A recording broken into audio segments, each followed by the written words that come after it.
Very good morning. Jai Shri Krishna Guru. Thank you for joining Shri Guru Charitra Parayan. I hope you all had a very wonderful morning.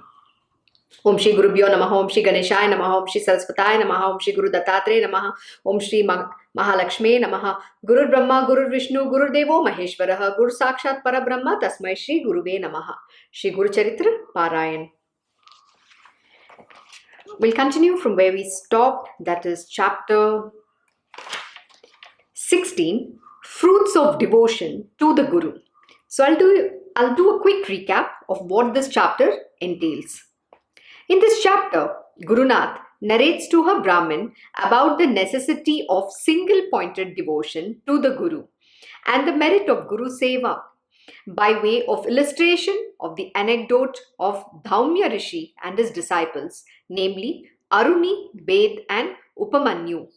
Unless the Guru is pleased, the doors of knowledge will not be opened to the student or the aspirant. Guru Nath now comes to Billavadi, that is Bhuvaneswari Kshetra, on the eastern bank of river Krishna. He stays there for 4 months, Chatur Masya, 4 months of the monsoon season, under the Audambar tree on the western side of river Krishna. So we studied and we learnt about what it means to have Guru Bhakti. What are the do's and don'ts when you are seeking to study under the tutelage of your Gurudev for gaining that knowledge of the truth? And most important, how do you have Guru Bhakti? How should you have single-pointed devotion unto the lotus feet of your Gurudev?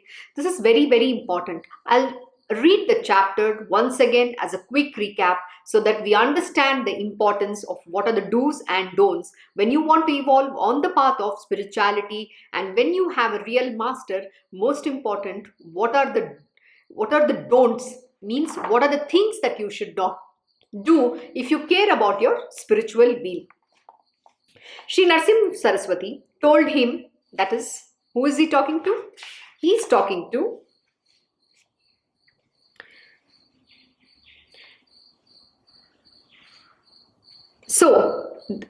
Siddhamuni is narrating the story to Namdarar, and Narsim Saraswati is guiding a Brahmin who's seeking a Guru. He wants Narsim Saraswati to become his Guru because he believes his earlier Guru, he already had a Guru, and he believed that he's not getting any spiritual wheel from this master office. So what does Narsim Saraswati has to say to this Brahmin? Srinarsima Saraswati told him that it is never proper to talk disrespectfully of one's Guru, and that he had committed a very great mistake in forsaking his Guru. He said that it is not for the student to judge the merits or demerits of the Guru. One should have implicit faith in the Guru. Guru is the treasure house and abode of all knowledge and wisdom. Guru is even superior to God. The student must ungrudgingly, selflessly, dedicatedly, and lovingly serve the Guru. Whatever be the hardships of service, there is nothing comparable to the service rendered to the Guru. Only if the Guru is pleased, or will all the gods be pleased. If the Guru is not pleased, all the gods even cannot help him a wee bit. Guru Bhakti and Guru Seva form the foundation of spiritual sadhana. What is very important? What is the very basis of the spirituality? That is Guru Bhakti and Guru Seva, without which you cannot even think of spiritual wheel at all. The very foundation of spiritual sadhana. It's not, when we say sadhana, see, the sadhana is also in the material world where you have to be disciplined, you have to live a righteous life, you have to be truthfulness, many things, be your good self, so many things. But the foundation, the very basis that forms the part of the spiritual sadhana, the spiritual practice, is only based on Guru Seva and Guru Bhakti. Without Guru Bhakti and Guru Seva, you cannot have God realization. And the winning of Guru's grace alone is the fruition of all sadhana.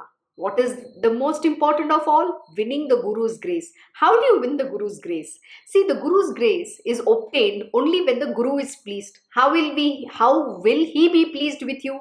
Only when you live and walk the talk, everything that he has taught you. all the beautiful, profound knowledge which he has bestowed upon you. So you have to now start applying that in your life and living in reality and setting an example so that the world can follow too. This is what is very much important. And the only way the Guru is going to be pleased is when you live these lessons, when you become that shining light in his world. See, he can see that knowledge has illumined within you because you have understood the truth and now you're walking that path. And then he's very pleased with you.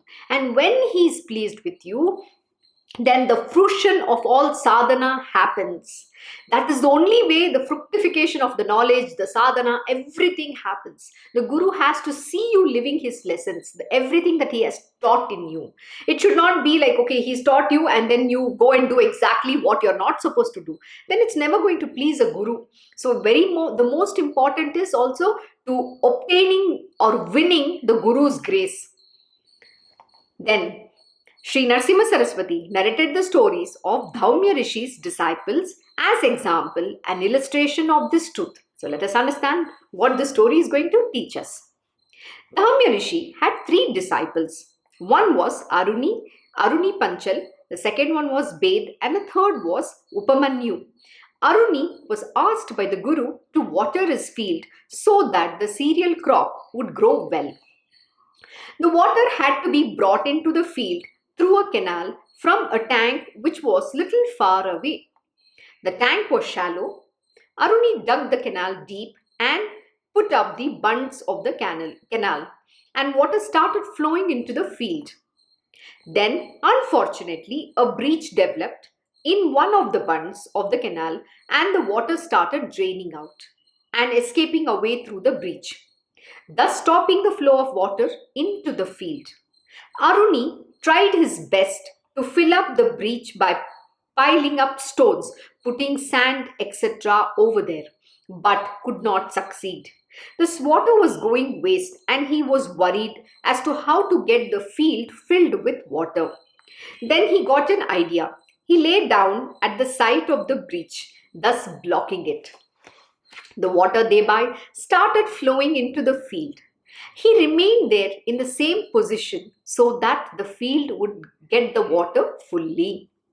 It was quite late in the night, and as the boy did not return home, the Guru was worried as to what could have happened to him, and he came to the field searching for him. He was surprised and felt glad to find that the field was full with water, which was never the case any time ever before. But at the same time, he was worried as Aruni was nowhere in sight. He called out loudly, "Aruni, Aruni." From the waters of the canal, Aruni replied in feeble voice, "Gurudev, I am here." The Guru reached to him and pulled him out. Aruni fell prostrate at the Guru's feet and offered his obeisance to him.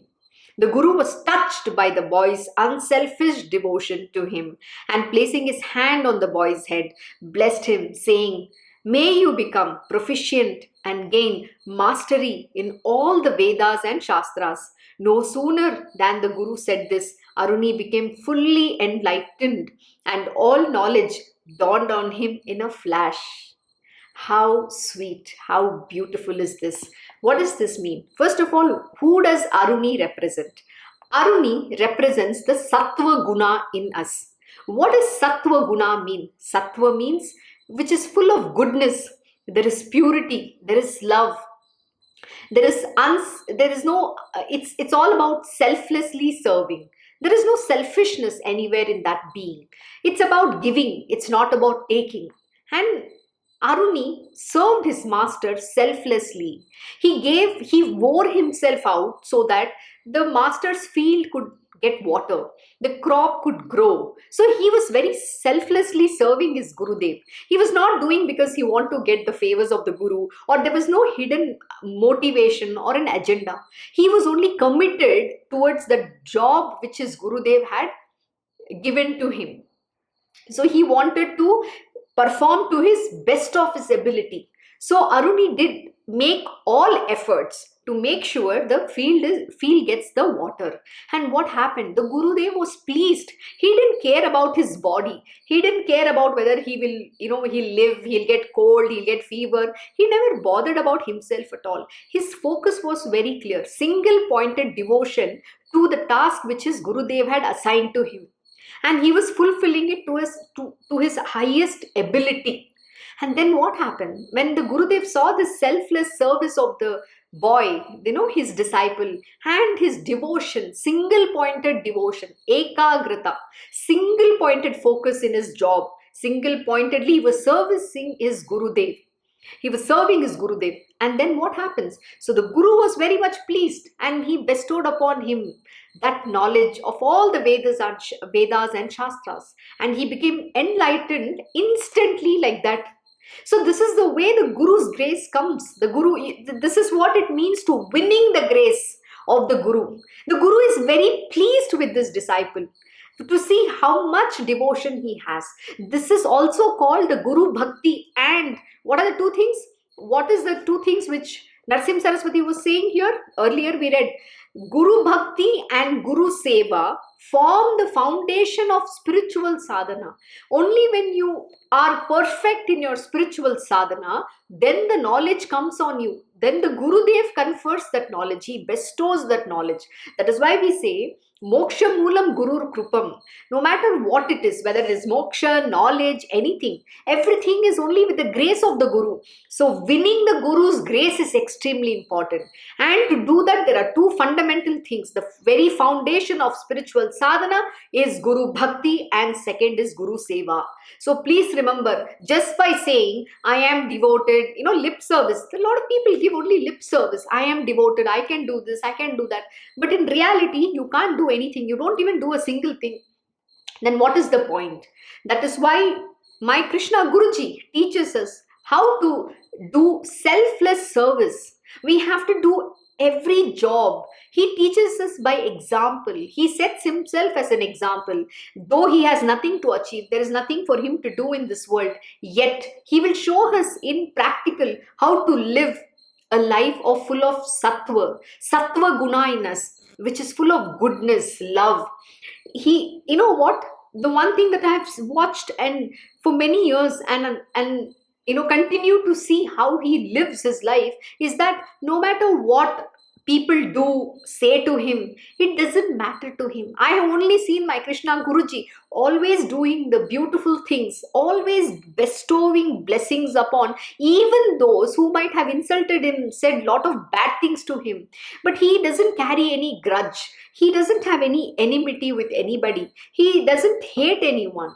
Nor does he have any anger with someone. It doesn't matter at all. On the contrary, my Gurudev, in fact, he will go and send them a message. Even if someone is angry with him, someone doesn't speak to him, he will go and wish them.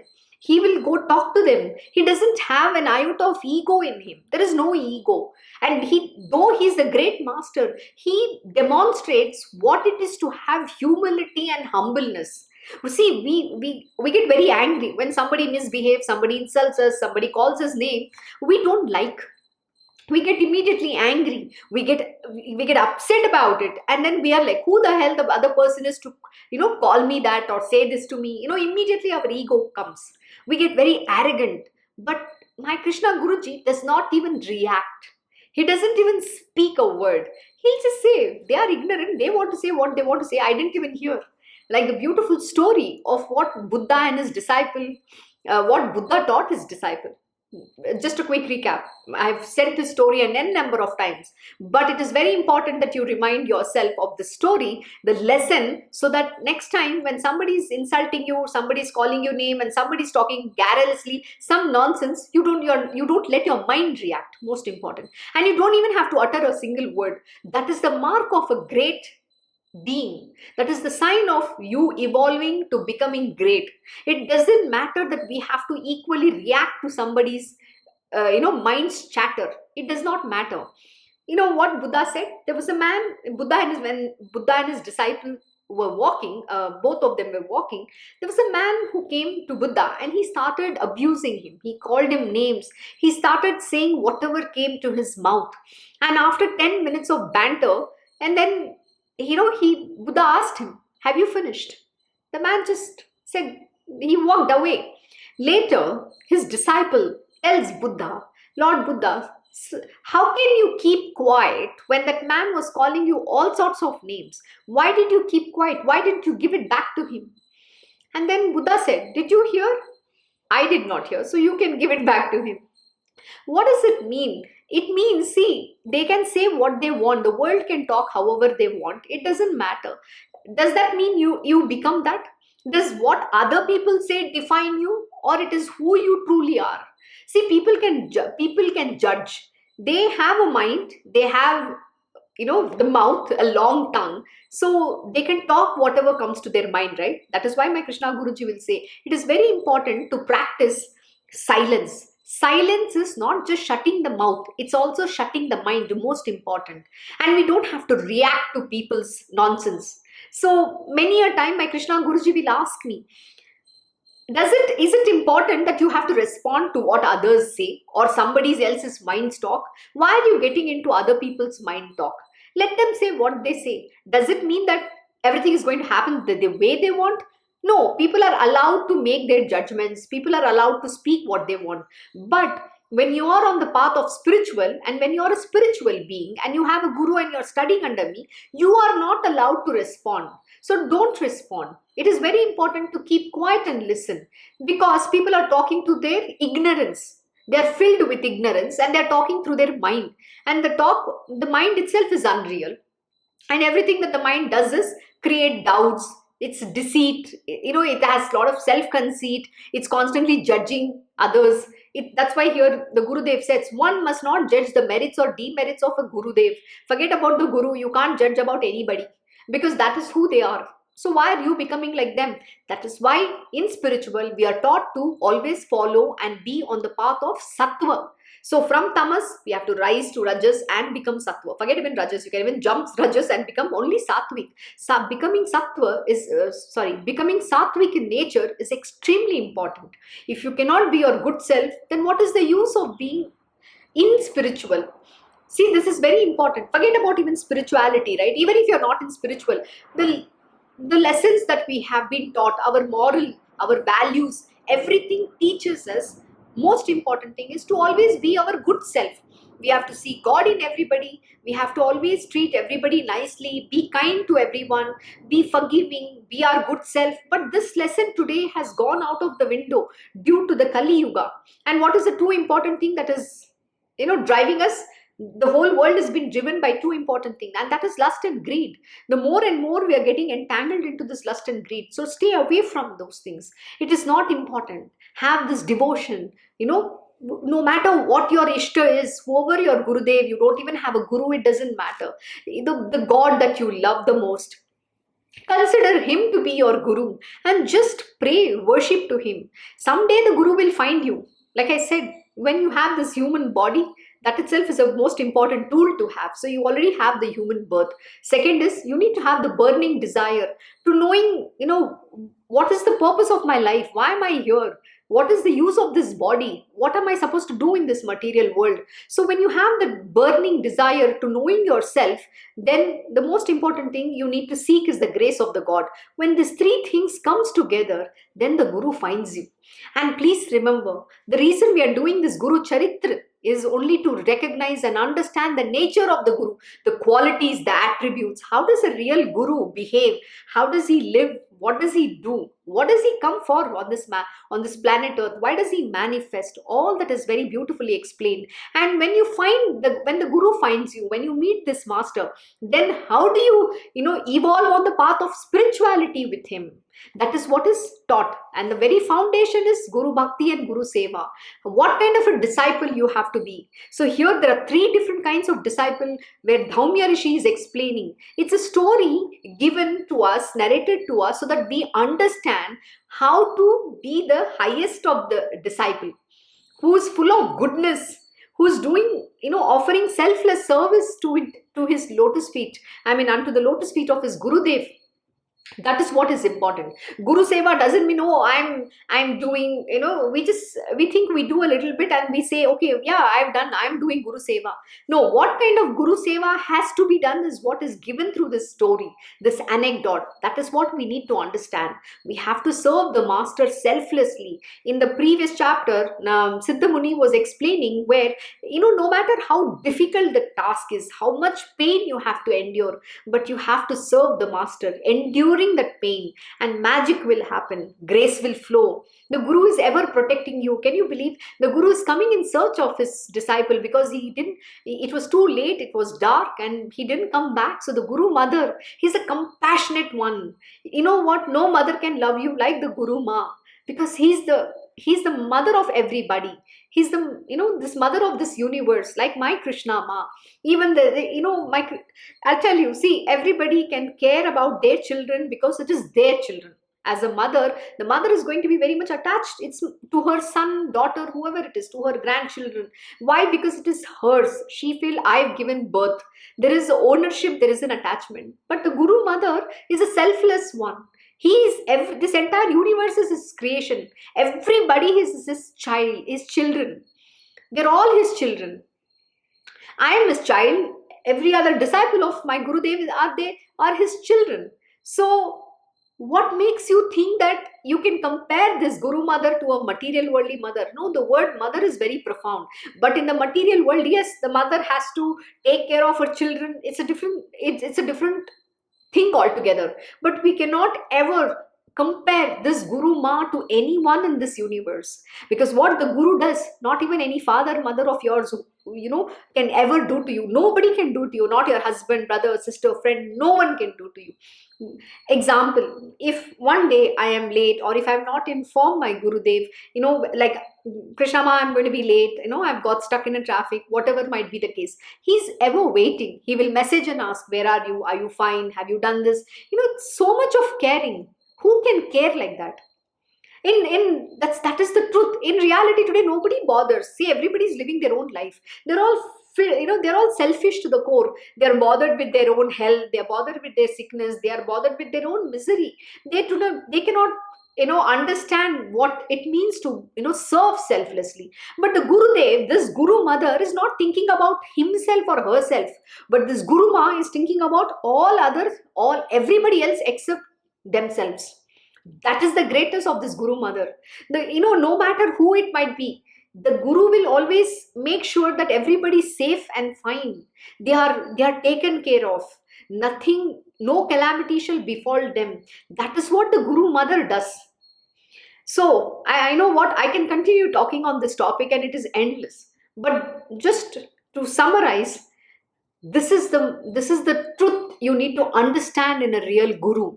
The real master, this is one of his natures. And now we also discussed how you as a disciple should be. You have to be your good self. Why does a Guru constantly keep telling you, be your good self, be your good self, show compassion, be compassionate, be kind, be loving, be caring, be gentle, be forgiving, and serve this universe selflessly. Don't expect anything from anybody. Don't expect others to be nice to you. You be nice to others. These are the profound, truth. These are the profound teachings which the Guru imparts constantly, and nobody else will impart this kind of a knowledge. And when the Guru is pleased, he will bestow upon you that which is due to you. Whatever that knowledge you have to get, he will bestow upon you. So don't worry about anything. Just have this Guru Bhakti and do your service selflessly unto the lotus feet of the Guru. Never question the Guru. Don't doubt and don't talk about merits and demerits. Don't even judge the Guru. You're nobody to judge. So we have learned the do's and don'ts and what to do as well, what not to do as well. So let's continue let's continue the next story, the same story, but the next disciple. Who is this disciple of his and what does he represent? Such will be the result of Guru Seva, said Srinarsima Saraswati to the Brahmin. Srinarsima Saraswati continued further with this narration. Now listen to the Guru Seva of Baid. Baid was asked by the Guru to till the land, sow the seeds, raise the crop, and to take care till harvesting was completed and the grains were safely brought home. Baid was working on the field day in and day out without wasting a single moment and sparing no pains. Due to all the labor exerted and pains taken by him, the crop came out very well and yielded a very rich harvest. Baid loaded the grains on the cart and started to drive the cart to the Guru's house. The load was too heavy and the bullock was unable to draw the cart. Baid was also trying to pull the cart along with the bullock. Unfortunately, the bullock got stuck up in the mire on the way and the cart wheels also sank deep down into the mud. The bullock was not able to pull out the cart. Baid was struggling with all his strength to push the cart wheels and make the cart move. In the process, he almost lost his breath and was about to collapse. Dhaumaya Rishi was coming himself to see how Baid was faring with the collection of the harvest. On the way itself, he saw the heavily loaded cart and Baid, but alas, he found Baid tottering on his feet and collapsing almost on the verge of death. The Guru was very much moved with the selfless and steadfast devotion of Baid. He pulled Baid out of the mire and placed his right hand on his head, which immediately revived him. Not only that, Baid received total illumination and enlightenment, and all knowledge dawned on him with the blessing touch of the Guru. So how beautiful again. See what does all these stories talk about? It's very important that you wear yourself out, you obey your Guru's command, and you serve selflessly. Unconditional love, selfless service, single pointed devotion, absolute faith, and complete surrender. This is what is required. So let us also learn about the next student, next disciple. Srinarsima Saraswati then gave the account of Upamanyu's Guru Seva and Bhakti. Upamanyu was also a very devoted disciple, but he had the habit of overeating. The Guru wanted to curb his habit of his overindulgence with food. The Guru gave Upamanyu the task of looking after his herd of cattle.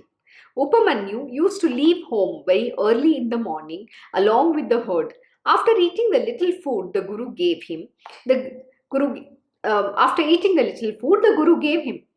The grazing grounds were far away, and he used to return along with the herd only very late in the evening. In the afternoon, he used to beg alms from the houses which were nearby and had his afternoon food. The Guru, finding the boy still fat, asked him what he was eating in the afternoons. The boy told the Guru that he was begging bhiksha from the houses near the grazing grounds and was eating whatever food he obtained thus. The Guru said he should not eat the food he got as bhiksha, but should bring it and give it to him and eat only whatever the Guru gave him. How beautiful. See, why does this Guru say something or instruct certain things to certain disciples? Because the Gurudev wants to remove that nature, that tendency. So he puts them on this part of discipline. He makes him take the cattle and go to the grazing grounds. And where is the grazing ground? It's pretty far. So what happens in the process is, because Upamanyu has to lose his weight.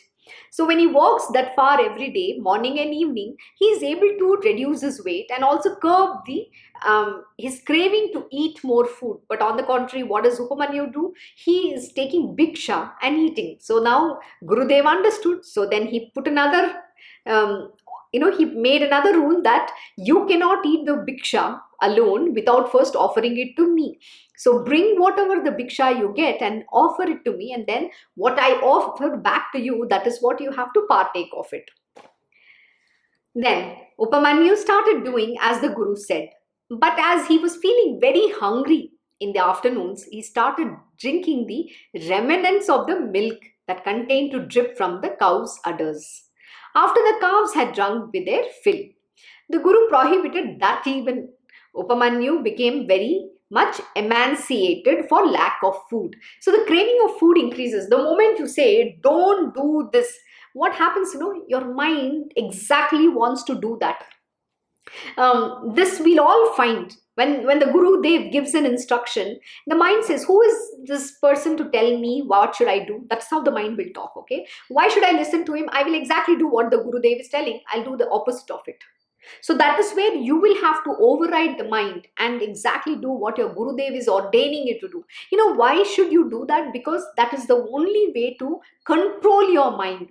You're taming your mind. You have to give the reins, the charge and the reins in the hands of the divine Lord, who is going to run your chariot. So you need to control, but first you have to control. How can you control? When you obey the command of your Guru Dev. You have to do exactly what he's asking you to do. Don't do otherwise. When you do otherwise, then you're letting your mind overtake that command. And which means what? You're actually not following your Guru's orders. You're disrespecting him. So this is where you will fail. And this is the biggest obstacle that comes on the path of a spiritual sadhana.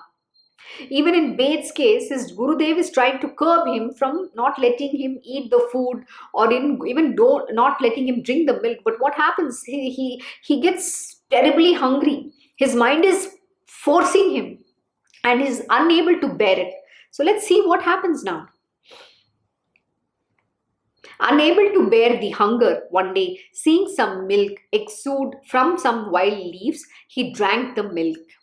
That exudation was poisonous, and it affected his eye nerves and made him blind. In the evening, trying to drive the cattle home and being unable to find the way due to his lost sight, he fell into a well. As he did not reach home, the Guru came searching for him. Dhaumaya Muni saw his disciple fallen in the well. He pulled him out and, moved much by the boy's truthful and implicit obedience to the word of the Guru, touched his eyes with his hand, chanting the invocation mantra to the Ashwini Devatas.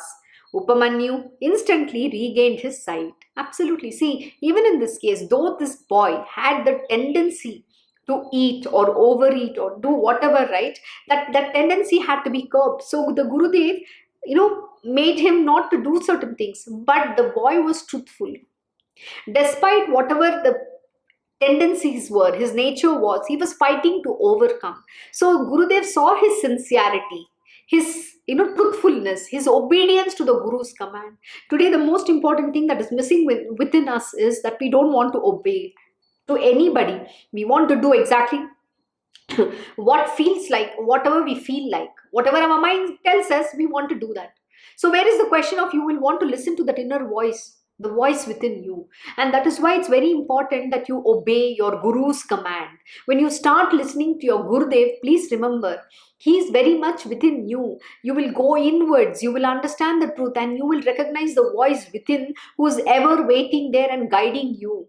That is when the God realization happens. And how can that happen? Only when the Guru is pleased. Guru Sakshat Parabrahma. The Parabrahma himself has to be pleased. And when he confers his when he confers his blessings on you, when he blesses you and grace flows on you, then you will realize the divine.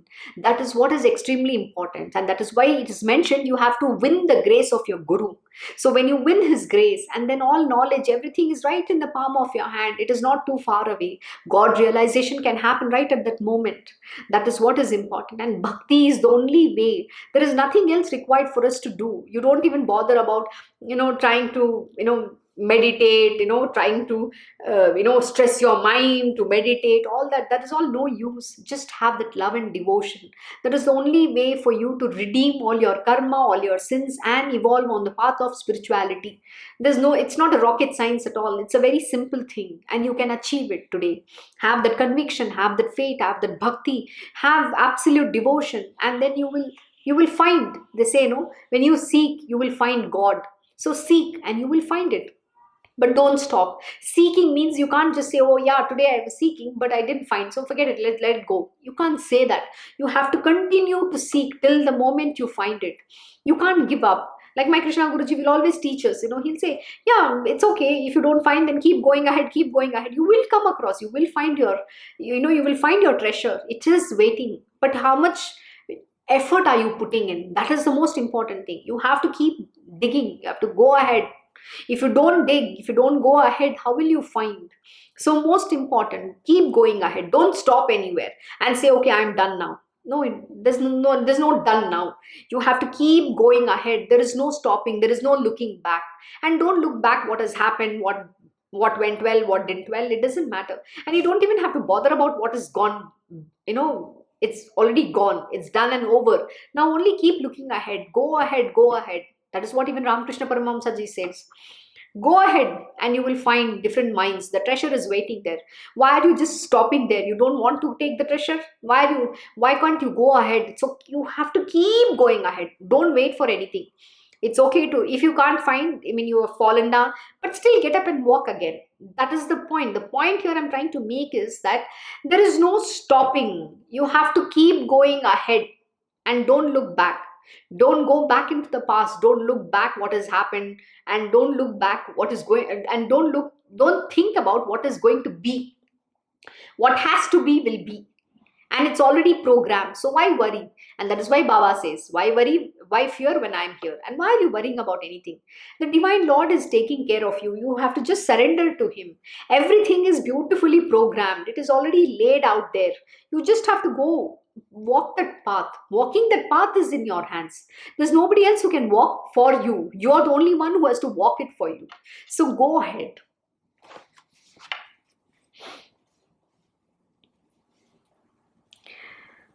Upamanyu instantly regained his sight. Not only that, the Guru, though through his blessing, endowed him with all the scriptural knowledge and wisdom.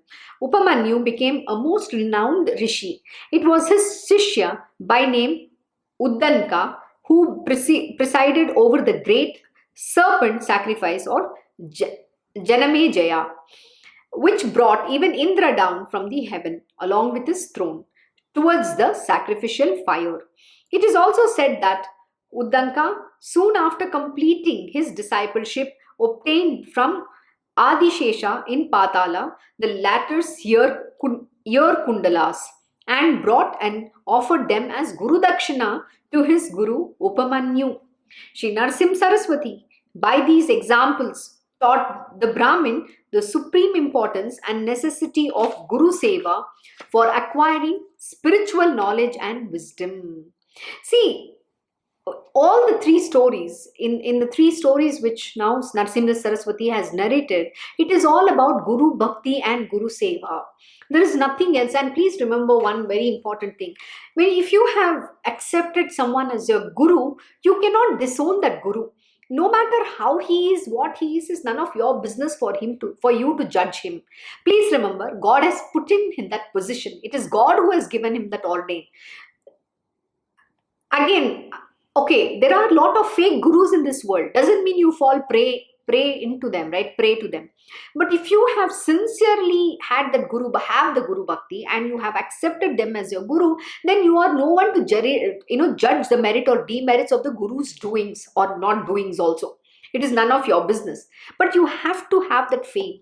You cannot disown your Guru. Please remember this one very important lesson. You cannot leave and walk out.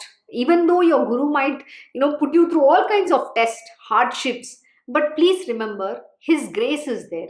He is putting you through that so that you can evolve, you can shine, you can become that, Parasmani yourself. He is not going to convert you into a gold. On the contrary, what he wants to make of you is just replicate him in you, like him. He wants you to become that another him. That is exactly what he wants to do here. We've already studied where Upamanyu had his disciple who became great.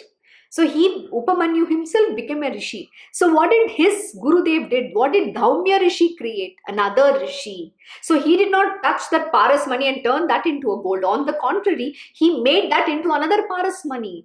So that is how it happens. Today, the way these gurus work is that they create another rishi like them, another guru like them, who's going to carry forward their knowledge, their teachings and everything else, the legacy ahead. And similarly, that disciple, that rishi will have another disciple who will become like them. So everybody has that one or two chosen ones, and they carry forward their legacy through these disciples? Why do you think they put so much effort in this disciple? Why does the guru have to strive hard to impart that knowledge, to make sure that they are they get all these knowledge, and he has to go and be after them. It's not an easy thing to also have disciples, and it's not magical. There is no magic here. What the guru does is also a, a selfless service. Sorry, I'm not able to describe in adequate words, because there are no words for me to describe how great it is. I just can experience, but I'm not able to adequately explain how difficult even it is for the Gurudev. No matter they are the brother Brahman, they are God themselves, but it is not an easy job to be in a guru's position. The guru's job is very, very difficult. We're talking about their greatness. Why do you think we're talking about their greatness? Because to be in the position of a guru is not a joke. See, these great masters themselves also have gone through their sadhana. You think they have just attained this position just because they are God themselves? No. When they manifest as a body, they don a body, they also have to go through their spiritual sadhana. See, the body has to go through. I mean, many a time I'll tell my Krishna Guruji, see, you're the God yourself, Lord Shri Krishna. So what is there for you? Everything is so easy for you, right? You don't need to understand this. You're not the body. You know that you're not the body because you've just manifested in this body. But he gave me a very interesting lesson. When you pinch, or when I get a scratch on this body, doesn't it hurt? Yeah, the pain is to the body. Yes, he has a perfect understanding, but even then they have to journey through that body. They have to use that body as a tool to serve the purpose. And you know what? They've been confined, they're bottled up in that body. But they are ever free. That's the whole point. The body is just a vehicle. It is drawn so that they can speak, they can expound, they can teach. That is the reason why they manifest in a body. Today only God can describe who God is. Nobody else can describe. So only Lord Shri Krishna can explain the truth about who God is, because everything is emanated from him. And how do you attain Lord Shri Krishna? The aspect of bhakti, the love and devotion. Who else is better than him who can give us this understanding? So he manifests time and again to impart this truth and to put back dharma on the path, to remove our dharma from this world. That is the most important thing, why he manifests. His purpose is that. And then another more important reason is he comes and performs his leelas along with his devotees and disciples. And they all, part of this play. He comes with his koteri. Everybody has been given their role to very beautifully play in this world. And everybody has to play this role. And through that role, they have to go through this process called learning all over again into understanding that I am not this body, I am not this mind, and my purpose is something else. I have manifested, or I have donned this body, this human birth, so that I can serve a purpose in this world, which is my Lord's purpose, not my own goal. Oh, I have a dream, I want to become a Bill Gates, I want to become a Steve Jobs. No, sir, no, madam, that is not your purpose. The purpose is to serve the Lord's purpose. That is why you have this human birth. First, most important purpose is God realization. Second most important purpose is to serve his mission. You have come as part of a mission. There is a mission why you are existing on this planet Earth, and that is what you have come to fulfill. So your role is very beautifully laid out. He right from the day you're born to the day you're going to die, everything, all the events, everything is pre-planned, it's programmed. You don't have to do anything. You're just a like a tool. You're a toy which is running on a battery. The key is already given, and then you're just made to run. So you have to just sleepwalk through that. But the problem happens is when we use our mind and say, okay, I don't want to do, then comes the problem. And then what happens, whether you like it or not, you're still going to do the same action, the same task, everything that you have been ordained to do. But only thing is, you might be delaying that process a bit. But please remember, at the end of the day, you will still perforce perform the same actions born of your own nature, and as though mounted on a machine. You don't even know that you're doing, but you're made to do. And then what happens? Then you will accrue karma. Then you will incur sins. So don't do that. And this is what Lord Shri Krishna teaches Arjuna in his 18th chapter. So why do we need to wait till the 18th chapter? Isn't Bhagavad Gita all about that? Lord Shri Krishna is explaining to Arjuna right in the first chapter, second chapter, saying, go, lift your bow and arrow and shoot. Why are you not doing it? Just do, just do it. Like my Krishna Guruji says, Nike, just do it. Why don't we do? We want to procrastinate, we want to delay it, we say, oh, I like, I don't like, oh my God, what all tantrums we throw. But does anything can stand in front of the will of the divine Lord? No. You are going to still do everything that you have been asked to do. So why procrastinate? Just follow the diktats which is laid out for you and go do it. Abide his command, obey his command, and be disciplined, most important, and be dedicated to the goal of your life. So this is the truth about why we need to have Guru Bhakti and Guru Seva. How do you do Guru Seva? Not about why, it's about how do you do service? How do you do Guru Seva? Selfless Seva unto the lotus feet of your Gurudev. What kind of a bhakti you need to have was beautifully narrated with these three different disciples, as how Dhaumaya Rishi had three disciples, and how three of them in different ways served their Gurudev to the highest of their ability. That shows their devotion, that speaks volumes about the discipline and obedience in the words of the Guru's command. So today we have to be this. The unfortunate part is we are in Kali Yuga and we don't respect, we don't give that respect which the Gurudev needs to get. So it's very important that we ourselves, live these words, what we are speaking, what we are learning. This knowledge is not just coming to everybody, right? Those who are speaking and those who are listening. It's for me and you to imbibe this knowledge and walk that talk. It's not only talk, or we're not just sitting in satsang just because we just want to sit and, feel good about it. No, there is no feel good. It is about we want to learn. We are seeking that knowledge. That knowledge is coming to us. Why? Because we are the chosen one. You are the privileged one. So use that knowledge and evolve on your path of spirituality. It is extremely important, and don't stop your progress. So these three disciples have taught us what kind of devotion we need to have when the Guru is pleased, when we win the grace of the Guru. He will bestow upon us all the God realization, the moksha, everything that you may seek or you don't even seek. What the Guru bestows is beyond what even your mind can ever imagine. So don't use your mind. Surrender unto the lotus feet of your Gurudev, and always be always be submissive unto him. That is the only way you will be able to get that knowledge. So with that, we finish this chapter. So, no, we have not finished this chapter, sorry. So the Brahmin now realized his great error in not discharging his duty to his Guru and in speaking ill of him. So what is Srinarsima Saraswati teaching him is, Srinarsima Saraswati by these examples taught the Brahmin the supreme importance and necessity of Guru Seva for acquiring spiritual knowledge and wisdom. What did he teach about? He taught about the Guru Seva for acquiring spiritual knowledge and wisdom. The Brahmin now realized his great error in not discharging his duty to his Guru and in speaking ill of him. You cannot speak ill of your Gurudev, please remember. Don't speak ill of him ever. Even you might be very angry for whatever reason, but you don't have the right to speak ill of him. This is what the mind does, and that is why we say anger is the doorway to hell.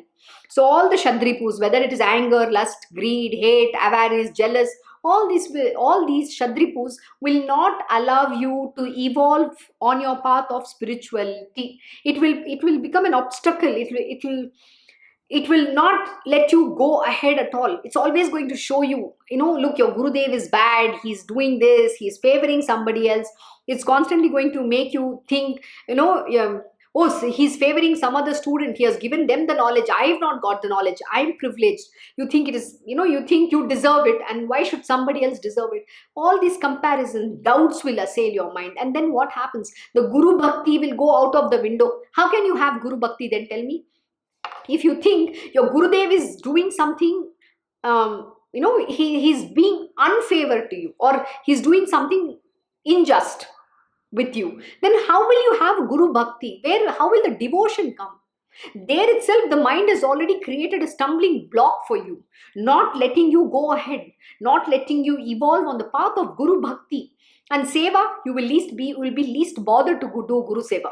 When you are not pleased with your Gurudeva, or when you already have some feeling that my Gurudev is not giving me and is giving somebody else, you have already made judgment.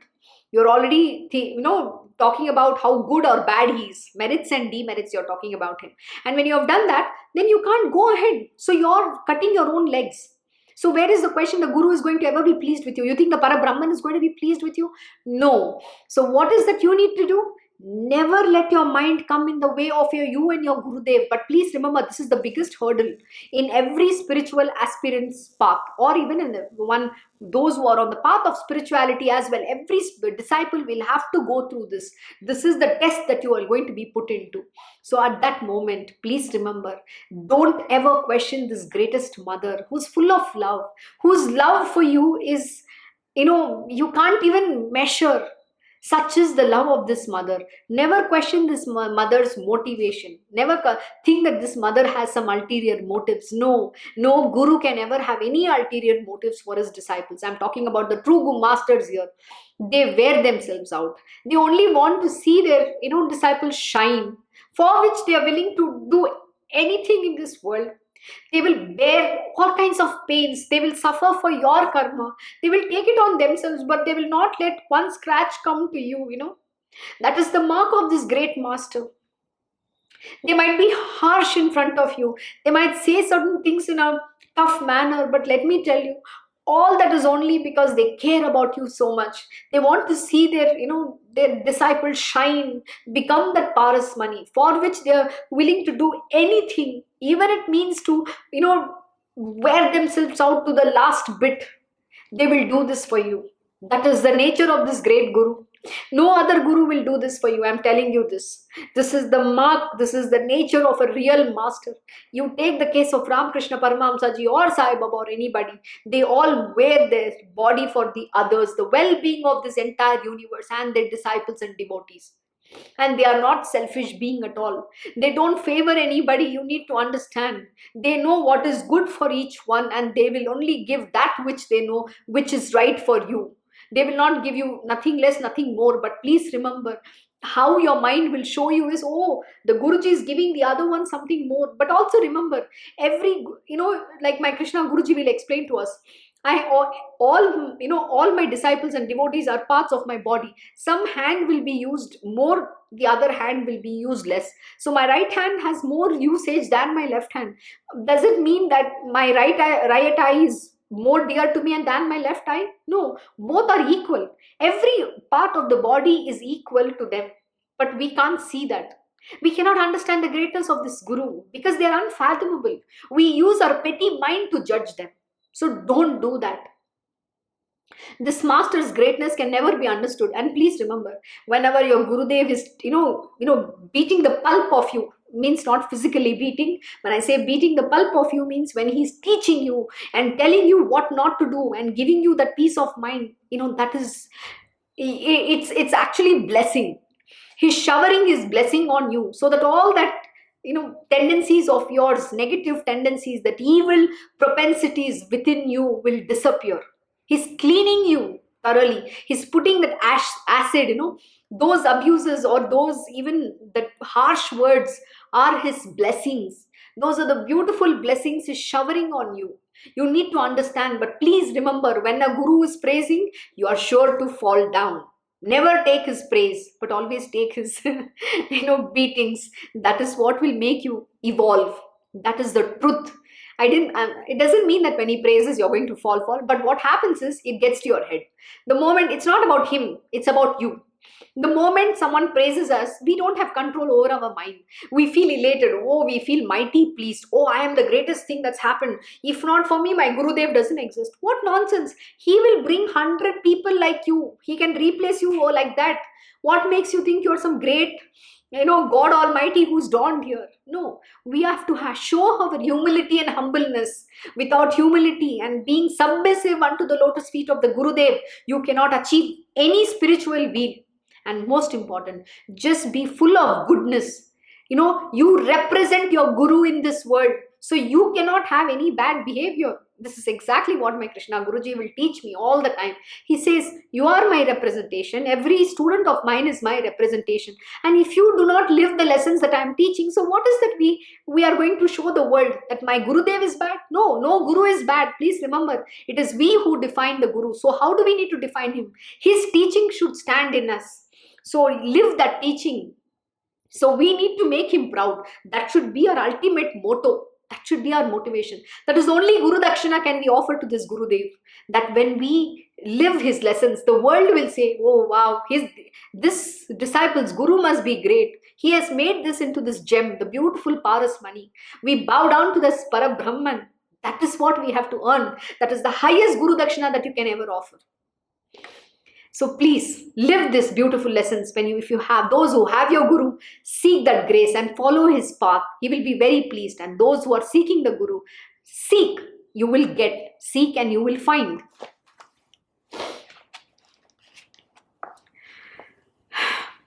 Srinarsima Saraswati was touched by the sincere repentance of the Brahmin and told him, your repentance has absolved you of all your sin. He then placed his hand on the Brahmin and said, lo, the Brahmin got enlightened with all knowledge and wisdom.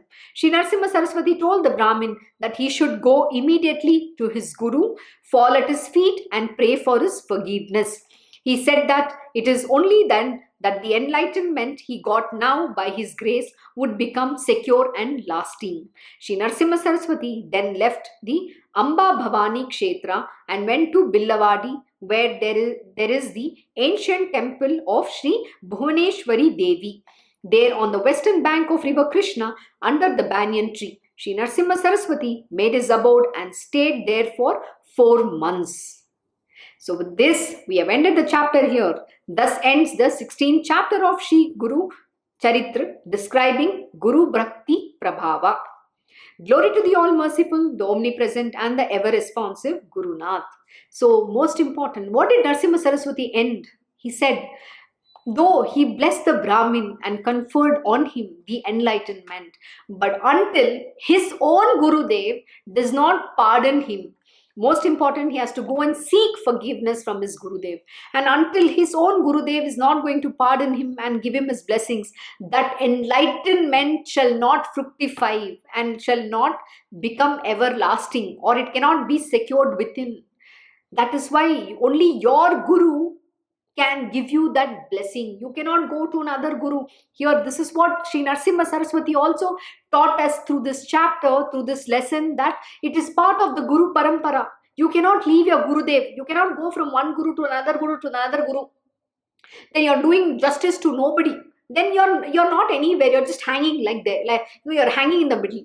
Yes, Srinarsima Saraswati definitely blessed him. But what did he say? Till your Guru is not going to forgive you and his grace is not on you, this enlightenment cannot fructify.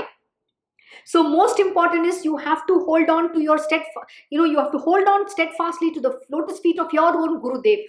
You cannot keep going to one, I meet this one, I meet somebody else. You think what, they're all going to be very happy and give you any blessings? There is no extra blessing also going to come. Not any blessing also will come. That knowledge, what they teach, will also not enter till your own Guru's grace is not there on you. So you have to seek your Guru. Don't ever leave your Guru. If you have accepted somebody as your Guru, please hold steadfastly unto that lotus feet of that Gurudev. Never ever leave him. You cannot leave your Guru. Please remember, this is the part of, it is a Guru Parampara, and that is the essence of this whole teaching. You cannot misuse that, the method or the process of what has already been established. You cannot go change it, and it is not for you to see hundreds of the Gurus. You have to hold to one. You can get knowledge from everywhere. That is what here is being mentioned. So hold on steadfastly unto the lotus feet of your Guru and walk the path. No matter what hardships he puts you into, have that Guru Bhakti and serve him selflessly. Guru Bhakti and Guru Seva forms the very foundation of spiritual sadhana. And winning the Guru's grace is when the fructification of all your sadhana will culminate, and then the knowledge will evolve and it will shine. You will have the God realization. There is nothing else besides that for you to achieve. I hope you understand. This is a very important chapter. Go reread this, go listen to this once again, contemplate on it, and then you will realize, you will get your answers, and you will understand what is important for you and evolve on that path. So, with that, we end the chapter today. We'll see you all tomorrow at the same time. Thank you for joining Shri Guru Charitra Parayan. Wishing you all a very happy Wednesday. Om Shri Mahaganapate Namaha. Om Shri Gurudev Datta. Om Shri Sachidananda Sadguru Sainath Maharaj Ki Jai. Om Namo Bhagavate Vasudevaya. Digambara Digambara Shripad Vallabha Digambara. Om Shri Krishna Guru Nath Nathaya Shri Guruve Namaha. Om Devi Durgaya Namaha. Om Shri Krishna Arpanam Namastu. Krishnam Vande Jagadgurum.